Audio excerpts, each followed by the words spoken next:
السلام علیکم۔ مارچ کا مہینہ جیسے ہی آتا ہے تو پاکستان کے حوالے سے بہت سی باتیں، حقائقیں، یادیں جو ہیں وہ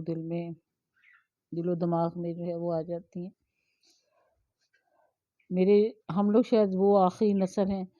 جن کے بزرگوں نے ہجرت کی اور آگ کے اس دریا کو پار کر کے اس مملکت خدا داد میں آئے۔ ہم شاید وہ آخری نسل ہیں کہ جنہوں نے اپنے بزرگوں کے پاؤں دباتے ہوئے ایسی بے شمار کہانیاں جو ہیں وہ سنی جو ان کے دل و جان پہ گزری تھی۔ اور اب تو ویسے بھی یہ پاؤں دبانے والا سینیریو جو ہے وہ رہا ہی نہیں، کیونکہ بچوں کے ہاتھ اب خالی ہوتے ہی نہیں ہیں، ان کے ہاتھوں میں ہمہ وقت موبائل ہوتا ہے۔ کہ ہم وہ آخری نسل ہیں جو گواہ ہیں بہت ساری کہانیوں کے، آپ بیتیوں کے، جگ بیتیوں کے، ان بہت سارے آنسوؤں کے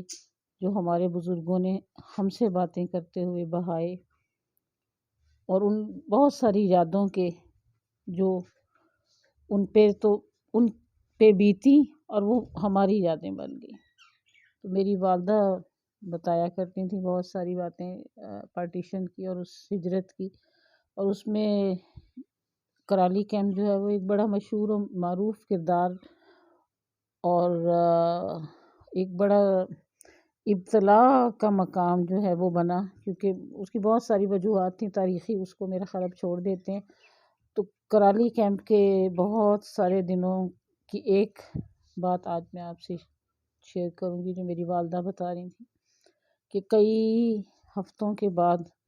بلوچ ریجیمنٹ کے کچھ جوان جو ہیں وہ امی اور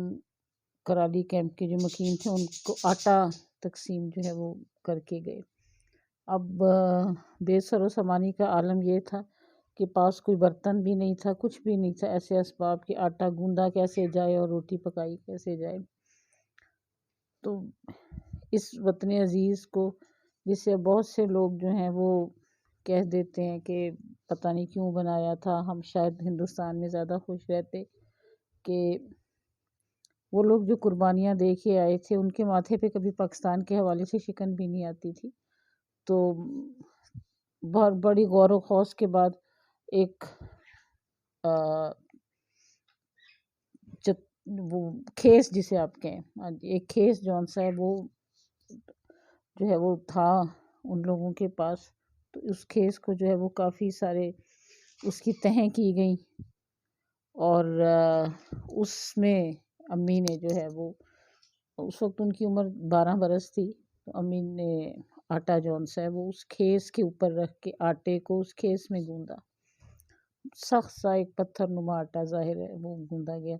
اس کے بعد جو اگلا مرحلہ وہ ساتھ ساتھ وہ بھی طے ہو رہا تھا کہ چولہا کیسے بنایا جائے، تو وہ اینٹیں جو ہیں وہ تھیں، اس کے بعد لکڑیاں خشک جو ہیں وہ ڈھونڈی گئیں، اب توا کدھر سے لایا جائے، توا بھی ظاہر نہیں تھا پاس، تو کہیں کسی پتیلی کا جو ہے وہ ڈھکن ملا اور اس کو توے کا کام دیا، اور وہ امی نے جو ہے وہ پہلی روٹی جب توے پہ رکھی اور وہ روٹی پک کے جب وہ امی ابھی اتار کے امی کے ہاتھوں میں ہی تھی، تو پاس ہی کوئی چھوٹا سا بچہ تھا، اس نے کیا کیا امی کے ہاتھ سے روٹی اچکی اور بھاگ کے چلا گیا۔ وہ بظاہر تو ایک چھوٹا سا واقعہ ہی لگتا ہے، لیکن امی بتاتی ہیں کہ وہ اتنا بڑا صدمہ تھا کہ وہ کئی دنوں کے بعد انہیں وہ روٹی نصیب ہونی تھی، اور وہ صدمے سے زیادہ پھر اس بچے کی بھوک کھاوی اتنی آئی کہ ان میں سے کوئی بھی اس بچے کے پیچھے نہیں گیا، کہ شاید وہ بچہ جو ہے وہ ہم سے زیادہ بھوکا تھا۔ کہ درختوں کے پتے کھا کے، اور اس طرح جو ہے مارچ کے حوالے سے ایسی کچھ اور یادیں بھی ہیں جو میں آپ لوگوں کے ساتھ شیئر کروں گی۔ مجھے امید ہے آپ کو یہ چھوٹی سی بات جو ہے اس وطن عزیز کے حوالے سے اچھی لگے گی۔ اللہ ہم سب کا حامی و ناصر ہو۔